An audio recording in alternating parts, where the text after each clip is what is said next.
সংবিধান হাতে প্রতিবাদ মিছিল চলছে। ইউনাইটেড ল স্টুডেন্ট ফোরামের আজকে সংবিধান হাতে প্রতিবাদ মিছিল। ল কলেজের ছাত্রছাত্রীরা সংবিধান হাতে ইউনাইটেড ল স্টুডেন্ট এই জায়গাটা থেকে বেরোনোর একটা এই সংবিধান হাতে প্রতিবাদ মিছিল আমাদের ফাঁকা করে দেবেন যাতে আমরা এই মিছিল সংবিধান হাতে এই মিছিল পশ্চিমবঙ্গের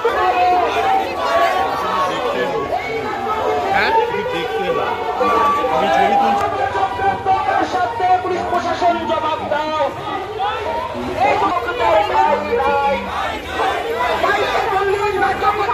বিচার করো, এই নাটক ছেড়ে বিচার করো, এই নাটক doctor Jayanta Roy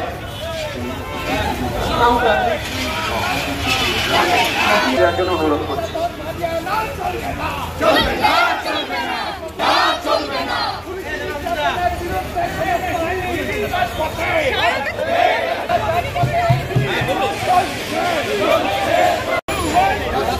I want justice. You want justice. I want justice. You want justice. I want justice. We want justice. We want justice. We want justice. We want justice. We want justice. We want justice. I want justice. You want justice.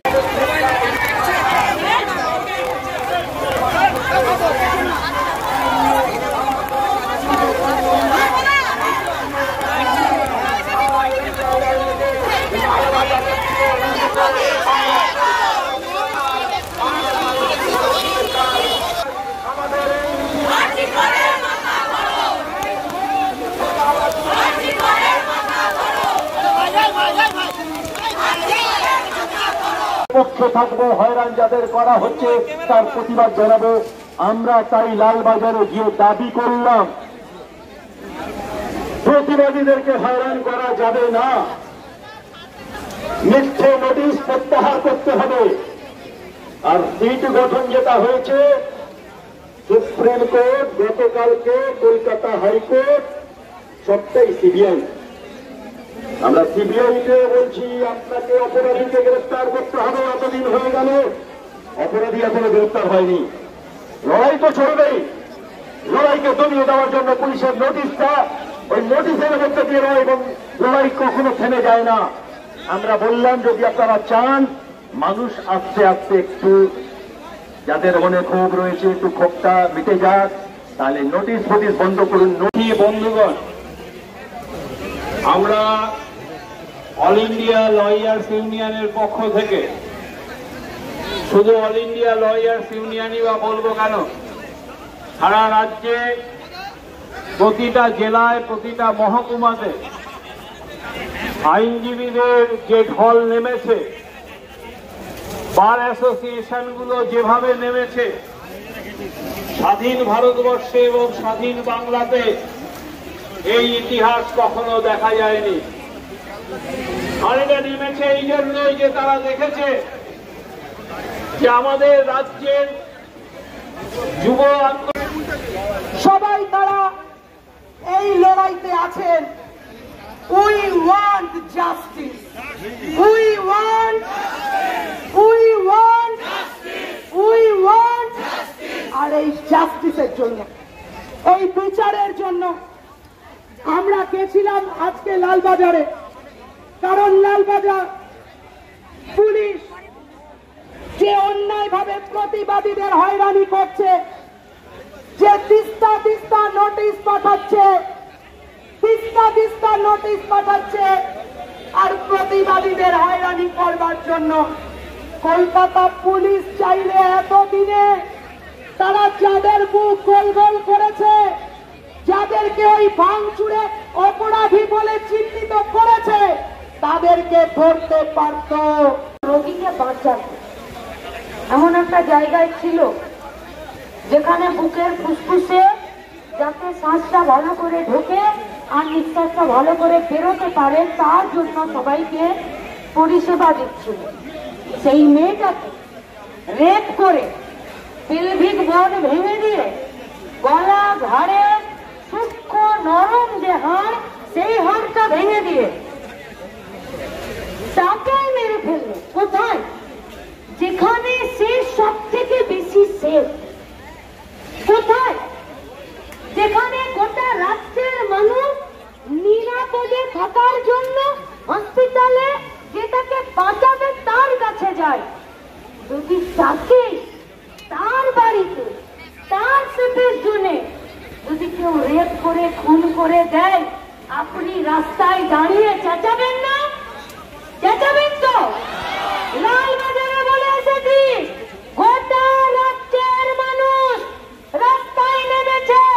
পারলে দুদিনের মধ্যে 5টা লালবাজার তৈরি করো আর KG করে notice ছাপাও, গোটা রাজ্যের প্রতিবাদীরা আসবে। কেউ খেলতে যাবে, বলছে কেন খেলতে যাব? কেউ ফেসবুকে বলছে আমার বিচার চাই, বলছে তুমি কেন বিচার চাইছো? কেউ বলছে আর কি কর, বলছে তোমার নাম নেবার অধিকার নেই। আমরা বললাম দিদির বাড়িতে খিচুড়ি পরিবেশন করার অধিকার যদি তোমার থাকে, তাহলে প্রতিবাদ করার অধিকার গোটা রাজ্যের মানুষের আছে। আর কোন লালবাজার নোটিশ পাঠাচ্ছে গো? কোন? যার হাত থেকে দিদিমণি নিজেই বলছে যে 7 দিনে তো এরা বিচার পাবে না, তাই আমি এটা সিবিআই কে তুলে দেবো। যার লিডার উপরে ভরসা নেই, সে আবার আমাদেরকে কি নোটিশ ছিল সেইভাবেই এই রাস্তা লোপাট করে দিয়েছে।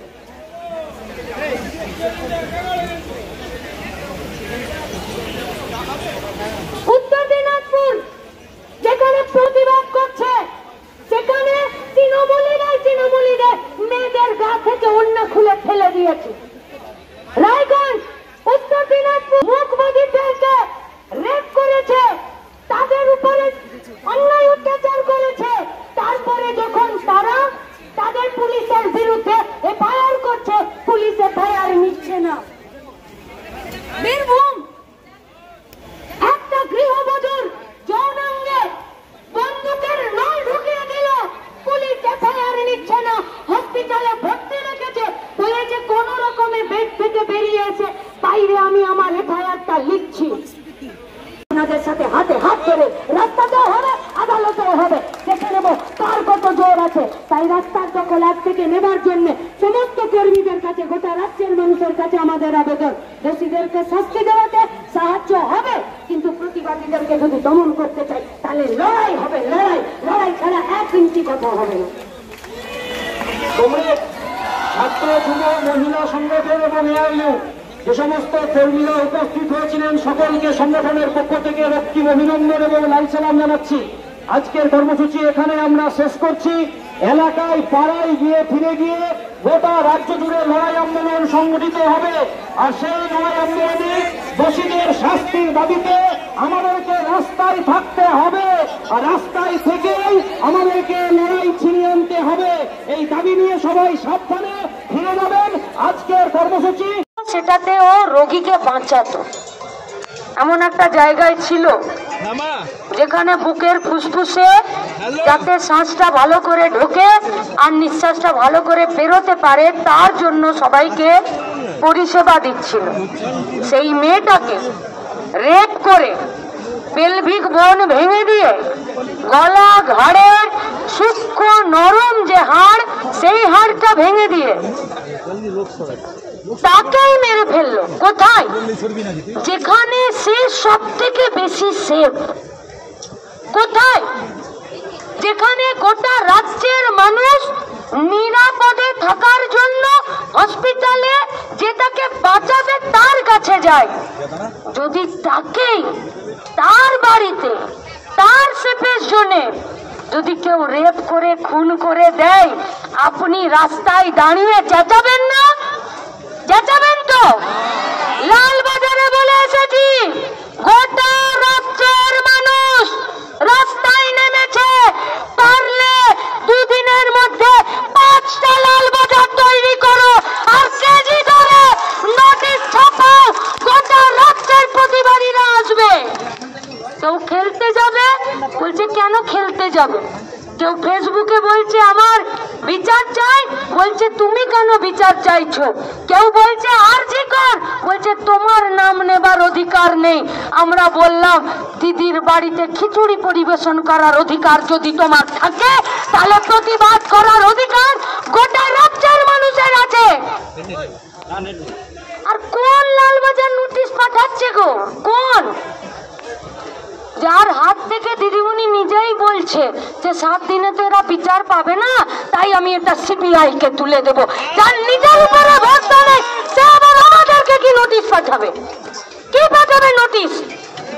আইনজীবীরা ছিলেন, আমরা পরিষ্কার বলেছি নোটিশ পাঠানো বন্ধ করুন, নইলে গোটা রাজ্য থেকে নোটিশ আসবে লালবাজার বন্ধ করে দেবার।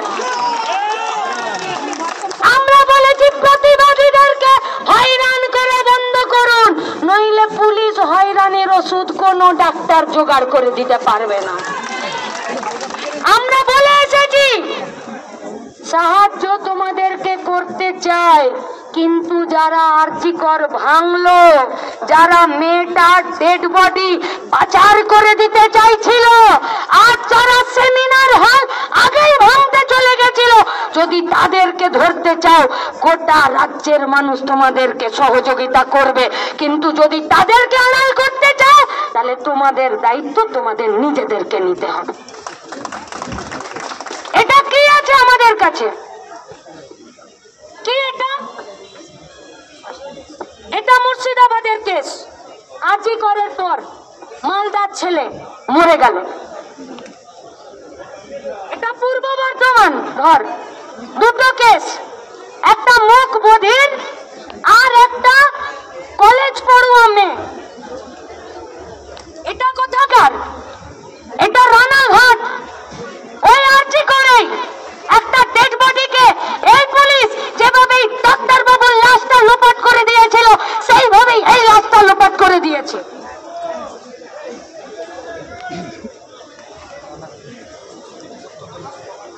উত্তর দিনাজপুর যেখানে প্রতিবাদীরা প্রতিবাদ করছে সেখানে তৃণমূলীদের মেয়েদের গা থেকে ওড়না খুলে ফেলে দিয়েছে। রায়গঞ্জ উত্তর দিনাজপুর মুখবধিরদেরকে রেপ করেছে, তাদের উপরে অন্যায় অত্যাচার করেছে, তারপরে যখন তারা তাদের পুলিশের বিরুদ্ধে এফআইআর করছে পুলিশ এফআইআর নিচ্ছে না। বীরভূম একটা গৃহবধূর যৌনাঙ্গে বন্দুকের নল ঢুকিয়ে দিল, পুলিশ এফআইআর নিচ্ছে না, হসপিটালে ভর্তি রেখেছে, বলেছে কোন রকমে বেড থেকে বেরিয়ে এসে বাইরে আমি আমার এফআইআরটা লিখছি। এটা পুলিশ?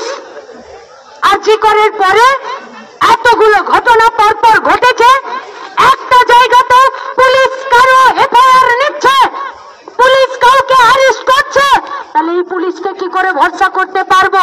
তাই গোটা রাজ্যের মা বোনেদেরকে লাগালাম, গোটা রাজ্যের প্রতিবাদী সাহিত্য শিল্পী ক্রীড়াপ্রেমী যারা যেখানে আছেন, যারা এই প্রতিবাদে নেমেছেন, আমরা তাদেরকে স্যালুট জানাচ্ছি। রাস্তা কিসি কা বাপ কা নেই হ্যায়, যে রাস্তা আমাদেরকে দর্শন করবে, খুন করবে আর দুর্নীতিকে আগলাবার চেষ্টা করবে, সেই রাস্তাতে দাঁড়িয়ে এই লড়াই হবে তো? ছেড়ে দেওয়ার কোনো জায়গা নেই। তাহলে এতদিন আমরা বলতাম যে উই ওয়ান্ট জাস্টিস, এবারে আমাদেরকে প্রতিজ্ঞা নিতে হবে যে ফাইট ফর জাস্টিস। পৃথিবীর ইতিহাসে বিনা লড়ে কোনো অধিকার পাওয়া যায়নি, তাই যদি বেঁচে থাকার অধিকার পেতে হয় আর মাথা উঁচু করে প্রতিবাদ করার অধিকার পেতে হয়, তাহলে লড়েই এই অধিকার আমরা নেব। পারবো তো? তাই ছাত্র যুব মহিলাদের কাছে আমাদের আবেদন, আজকে শুধু আমাদের একমাত্র পরিচয় নয় যে আমরা এসএফআই ডিওয়াইএফআই অ্যাডভা, আমাদের পরিচয় আমরা গোটা রাজ্যের প্রতিবাদী। আমাদের সব মায়েদের, সব বোনেদের, সব ডাক্তার বাবুদের সবার হাতে হাত ধরে এই লড়াইয়ের শেষ দেখে ছাড়তে হবে।